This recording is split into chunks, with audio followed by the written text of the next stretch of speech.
여러분 안녕하십니까? 봄비가 이렇게 반갑고 또 고마울 수 있을까요? 오늘 밤부터 내릴 걸로 예보됐던 비가 중부와 남부 지역에서 조금 일찍 오후부터 내리기 시작했습니다. 산불 3단계가 발령돼 있던 충남 홍성과 금산, 대전 서구, 전남 한평과 순천까지 전국 모든 산불이 이 단비에 사그라졌습니다. 지금 충남 홍성과 전남 순천의 산불 현장이 연결돼 있는데요. 이곳에도 비가 오고 있다고 합니다. 먼저 가장 피해가 컸던 충남 홍성입니다. 자, 이승섭 기자, 불길 완전히 잡힌 거죠?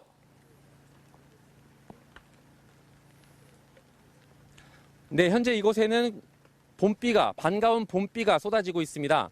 오후 4시 무렵부터 비가 시작됐는데 지금은 제법 굵은 빗줄기가 내리는 걸 보실 수 있을 겁니다. 홍성 산불은 발생 53시간 만인 오늘 오후 4시쯤 큰 불이 잡혔습니다. 지금은 산불대원들이 풀숲을 헤쳐가며 잔불 정리에 한창입니다. 홍성은 지난 밤사이 강풍이 불어 주민 대피령이 추가로 내려졌지만 날이 밝으면서 바람이 잔잔해져 불길의 확산 속도가 느려졌습니다. 다행히 불은 나흘째로 넘어가지 않았지만 올해 발생한 산불 가운데 가장 피해 규모가 클 것으로 예상됩니다. 지금까지 주택 59채와 축사 20동이 불에 탔고 피해 면적은 축구장 2,000개 면적인 1,454헥타르로 잠정 집계됐습니다. 긴급 대피한 주민 309명은 대부분 귀가했지만 화재 피해를 입은 50여 명은 인근 학교에 마련된 임시 거처에서 지내고 있습니다. 충남 금산군과 대전 서구의 경계에서 난 불은 오후 4시 40분쯤 큰 불이 꺼졌습니다. 한때 강한 바람이 불면서 다른 마을로 불길이 번지기도 했지만 해가 지기 전에 주불을 잡았습니다. 피해 면적은 오늘 하루에만 300헥타르가량 늘어 752헥타르로 추산됩니다. 긴급 대피한 주민과 시설 입소자 900여 명은 모두 귀가했습니다. 이례적으로 대형 산불을 겪은 충청남도는 산불 피해 지역을 특별 재난 지역으로 선포해달라고 정부에 요청하기로 했습니다. 지금까지 충남 홍성 산불 현장에서 MBC 뉴스 이승섭입니다. 자, 이번엔 역시 산불 3단계가 내려져 있던 전남 순천입니다. 자, 김단비 기자, 그것도 비가 많이 옵니까? 네, 산불 현장에는 오후 4시부터 그야말로 반가운 단비가 내리고 있습니다.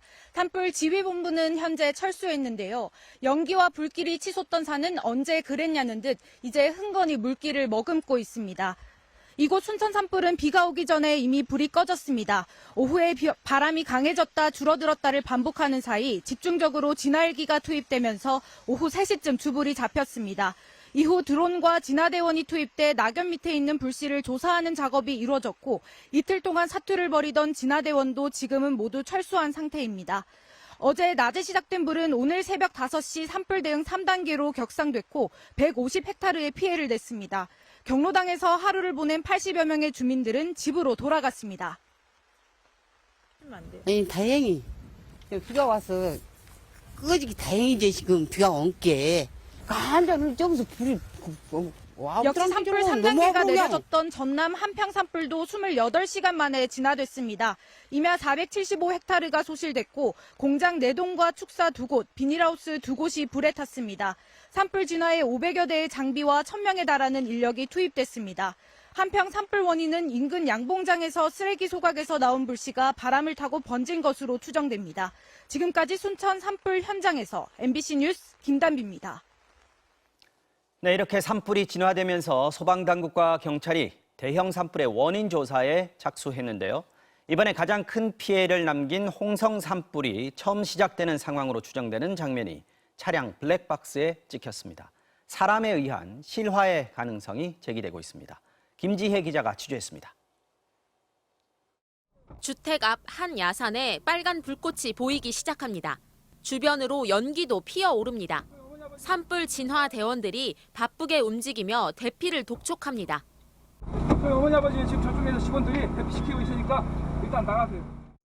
오전 11시 첫 산불 신고 이후 40분 뒤 상황이 주변 차량 블랙박스에 찍힌 겁니다. 불이 막 이렇게 확 끼렇게 이렇게 하나는 되게 이 정도 오르더라고 불이. 산림 당국은 이곳에서 처음 불이 시작된 것으로 보고 있습니다. 또 불이 나고 몇 분 지나지 않아 야산에서 작업자 3명이 내려온 것으로 확인됐습니다. 작업한 사람들 제가 다 같이 직원들하고 잡았어요. 산불감 지원하고 4명이 쫓아가가지고 잡았어요. 불이 난 야산에서는 소방차 진입도로를 내기 위한 임도 개설 공사가 진행되고 있었습니다.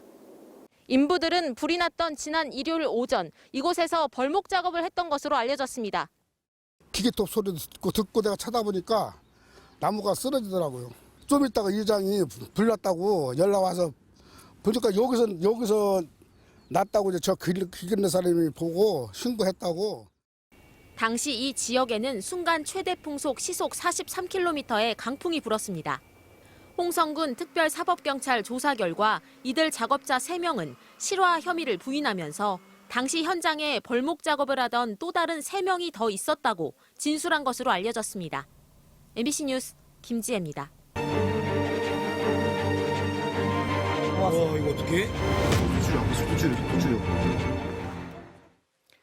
네, 정확히 4년 전 오늘 강원도 동해안의 속초와 고성에서도 대형 산불이 났습니다.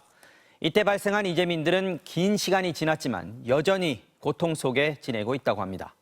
다시 거리로 나선 이재민들의 이야기를 박은지 기자가 들어봤습니다.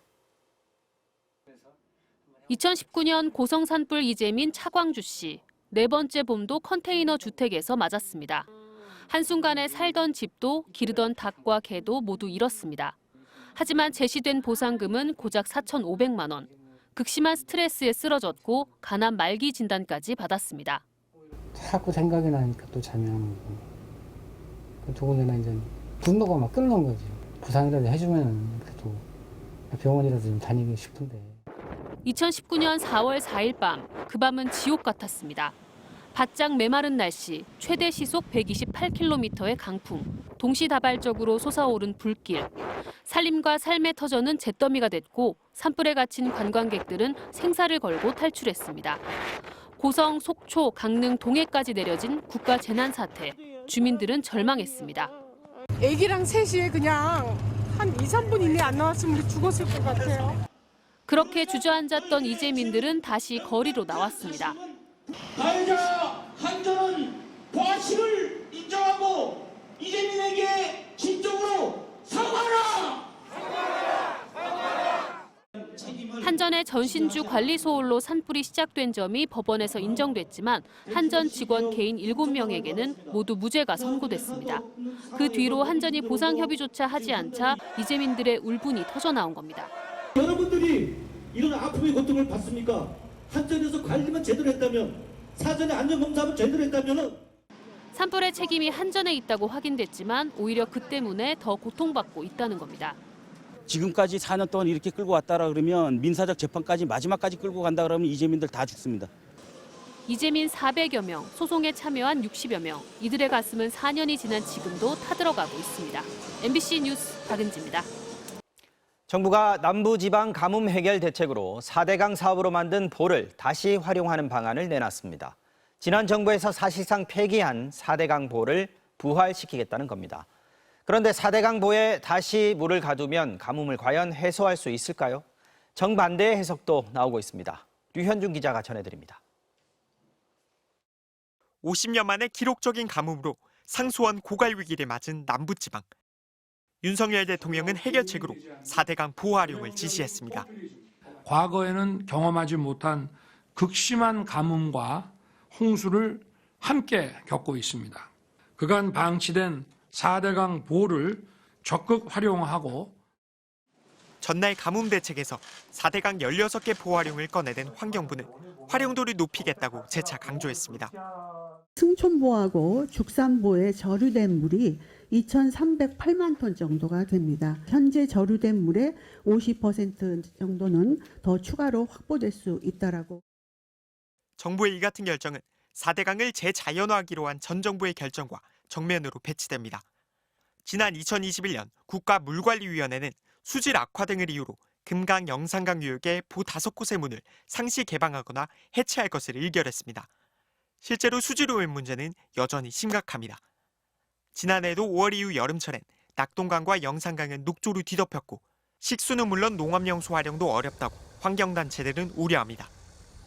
녹조 독소, 유해 남세균 독소가 수돗물에서 검출됐고 농작물에서 검출됐고요. 활용하기에는 안전의 문제가 매우 심각하게 우려될 수밖에 없을 것 같습니다. 가뭄 해소에 도움이 될지도 논란입니다. 현재 가뭄 피해가 집중된 광주의 식수원은 섬진강 수계입니다. 4대강 사업으로 만든 보가 있는 영산강 수계와는 관련이 없는 데다 전남 지역의 전체 저수율을 봐도 현재 53.7%로 상대적으로 크게 부족하지 않습니다.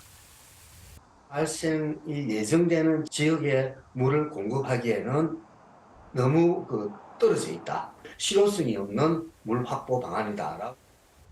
이 때문에 환경부 가뭄대책에서도 1단계 기본대책, 2단계 비상대책 모두 4대강 보호 활용은 포함되지 않았습니다.